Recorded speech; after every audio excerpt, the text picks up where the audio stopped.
Hello YouTube, Goddard Radio Moscow here again with another beer review for you.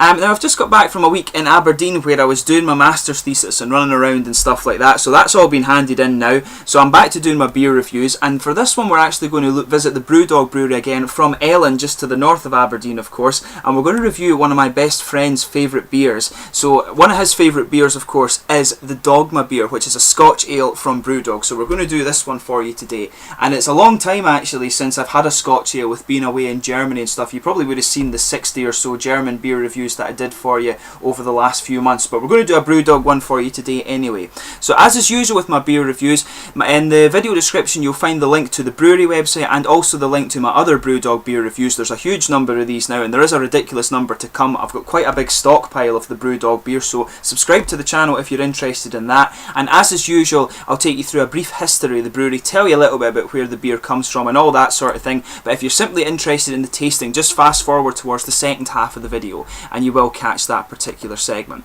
So anyway, Brewdog were founded in 2007 by James Watt and Martin Dickey, both of whom were only 24 years old at the time, and their first brewery was in the Keswick Industrial Estate in Fraserburgh in the very northeast of Scotland. I always describe Scotland as looking like a monster's head, and Fraserburgh is pretty much right on the tip of the nose in the monster in the northeast corner of the country. And they started this brewery off with a £30,000 loan, and they used to sell beer at their local markets out of the back of their beat up old van, as they used to call it. But they're known for producing a whole host of different types of beers. You name it, they've done this beer, they've done a different beer style. They try a whole host of different things, almost like McKellar and Toil. In fact, they're a hugely experimental brewery, but they do have a core range as well.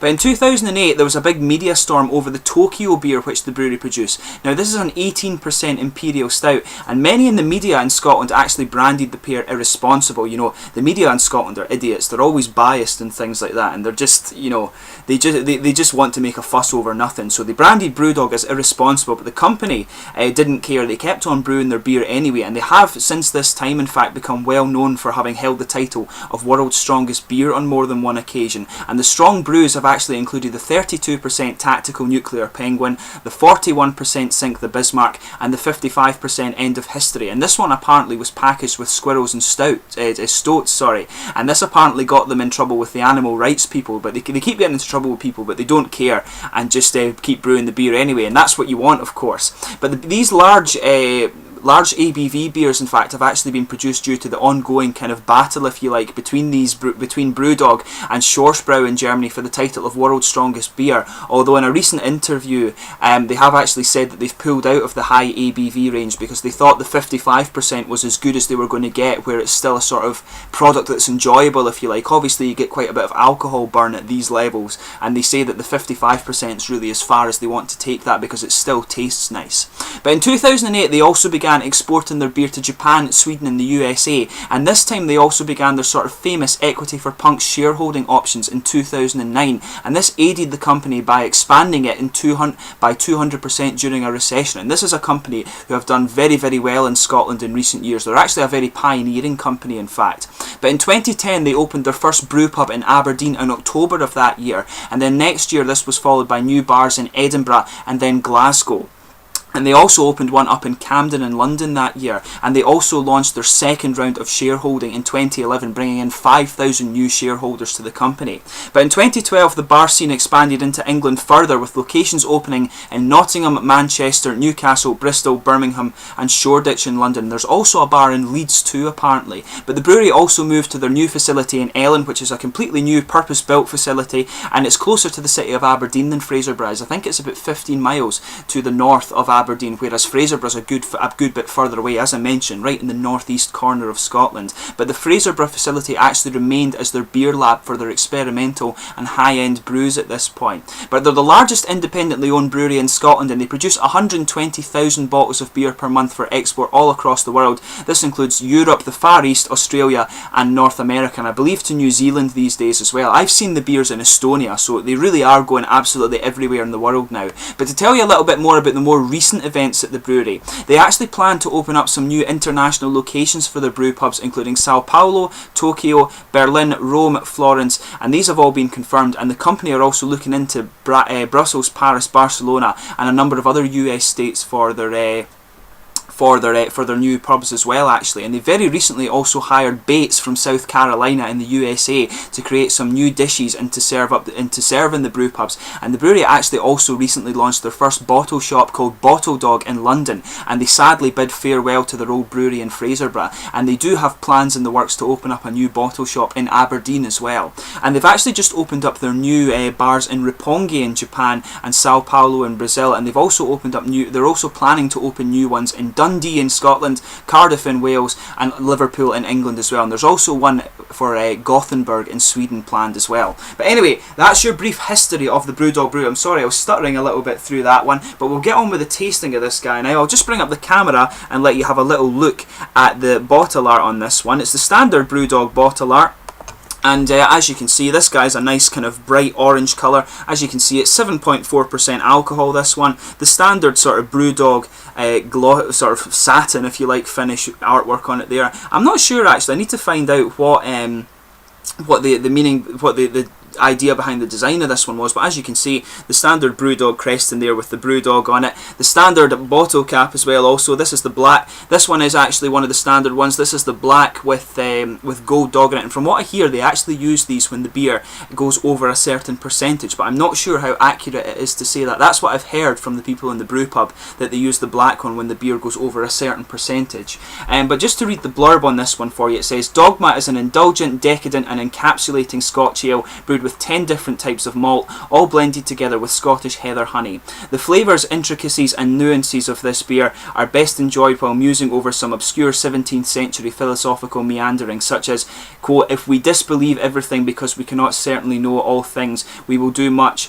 What as wisely as he who would not use his wings, but still sit and perish because he had no wings to fly. John Locke, apparently. I don't know if that's from Lost, actually, but this beer is not cool. You may think it is, but that is just a beautiful lie fabricated by clowns and gypsies. So as usual, another random bit of randomness put on the Brewdog beer bottles there. But just to read out the malts and stuff that are in this one for you before we get it open, I wrote these down for you. As I mentioned, a 7.4% Scotch ale. The malts used in this guy are the Munich, Crystal, Chocolate, Brown and Dark Chocolate malts, and they also use Sats and First Gold hops in this one. And the twist, of course, is heather honey, is heather infused honey, of course, Scotch honey, and it does have a very distinctive taste. So this is a truly Scottish ale, if you like, and I do have a nice Scotch ale, in fact, from the Broughton Brewery, Scotland's oldest craft brewery, and I will review that for you just in a little while, in fact. So let's get this guy open and get on with the tasting. As I mentioned, 7.4% Scotch ale. As you can see, a nice smoky opening there, and we'll just get it out and into the glass. Wow, definitely a very sort of cola looking beer, if you like. Very, very dark. There we are, nice and poured out now. But yeah, as you can see, if I hold this one up for you here, if I hold it up just to have a little look in the light, it does have just a little bit of dark ruby edge to it. It's mainly a really dark, sort of rosewoody, chestnut coloured beer. A small kind of half finger, if you like, frothy, kind of beige tan coloured head on it. Maybe khaki, I'm not quite sure. More of a beige or tan, I would say, but quite a frothy one. A few bigger bubbles in there, but not an overly big head. In fact, as you would guess, it's a 330 litre bottle, 330 milliliter bottle. But let's just give this guy a smell and see how we get on. We'll give it a little swirl. Very dark and roasted smelling, in fact. It's got quite a bit of chocolatey malt to this one. Yeah, a lot of kind of dark roasted chocolatey malt, in fact. I expected this one to be a little bit more caramelly from with the honey, of course, but the main thing that's on the nose, in fact, is the kind of caramelly honey, in fact. But yeah, you can smell a good bit of the alcohol strength in it as well. That comes through.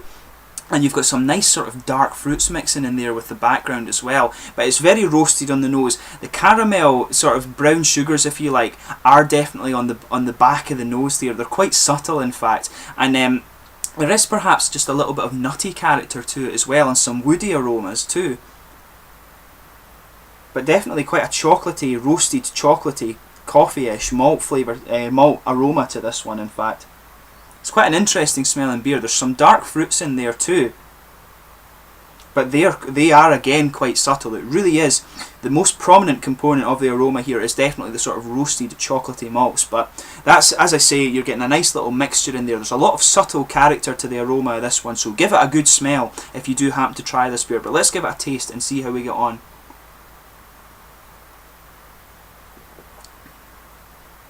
Wow, that is, it's kind of like I remember it.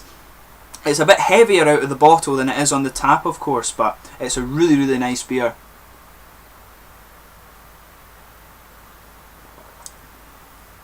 But yeah, it's quite a sweet one. A lot of roasted malts coming up there up front, and you've got just a nice underlying sort of caramelly honey thing in there. The caramel honey, if I'm not mistaken, has quite a nice little bit of spicy character to it. In fact, there's a nice little mix of vanilla and woody character in there that's typical of the sort of Scottish kind of heather filtered honey.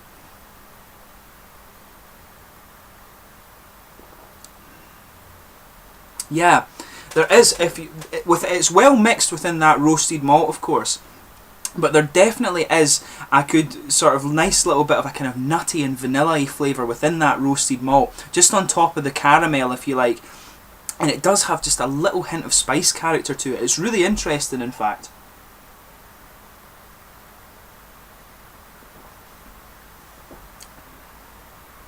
But yeah, the big flavour in this one definitely is the kind of quite roasted malt, if you like. That is the most predominant flavour in this one. You do have a little bit of fruity character coming out on the end, but again, the fruity character isn't too sweet. It's more kind of smooth.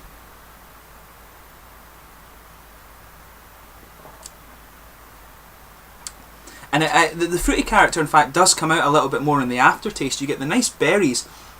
Once the roasted character subsides, you do get the berries just sort of on the edges of the tongue, and it gives it a nice kind of wet, fruity feel as well, if you like.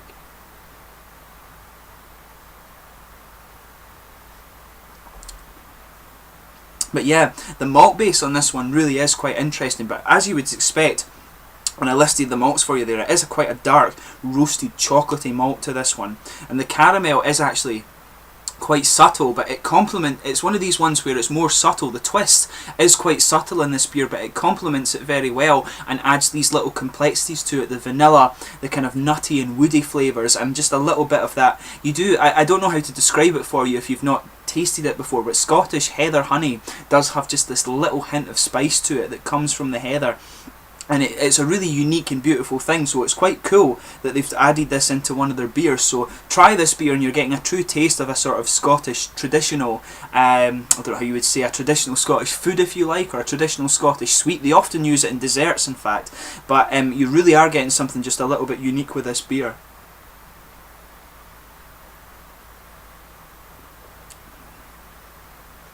But yeah, when you get past the big malty base on this one, the coffee, the sort of chocolatey coffee roasted malts kind of subside and they stay there, but then it goes down like this and then comes up a little bit more with the more fruity characters, and they're what is staying into the aftertaste, and you do get just a little hint of that nice heather infused honey in there at the end. The aftertaste on the back of the tongue does have some of that roasted character, but more on the sides and to the front of the tongue you are getting more of a sort of berryish fruit flavour to it. It's a really, really nice beer. I would describe the mouthfeel of this one. It is mid to full bodied, this one, and it's quite slick and syrupy as well.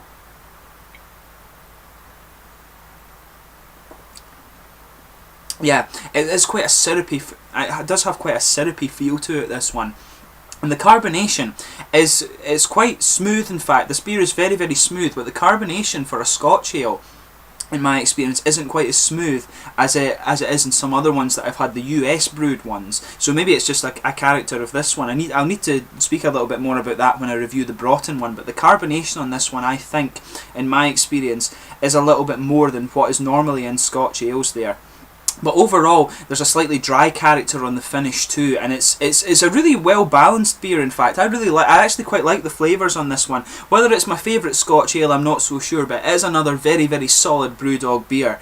And what I would say overall is it's a really nice Scotch ale, and it's definitely a beer that you would sit down and eat with like a chocolate fudge cake or something like that. This is a dessert beer, and I think it would go really, really well with that. So you know, give it a try. Like I say, you're getting something quite traditional here with in terms of Scottish produce as well, because it has that nice sort of heather-infused Scottish honey. As I say, a sort of traditional Scottish thing. So if you want something that has a little quirk, if you like that, definitely give the Dogma beer a check out. But this is a really, really nice one, and one of the better Brewdog brews in my opinion.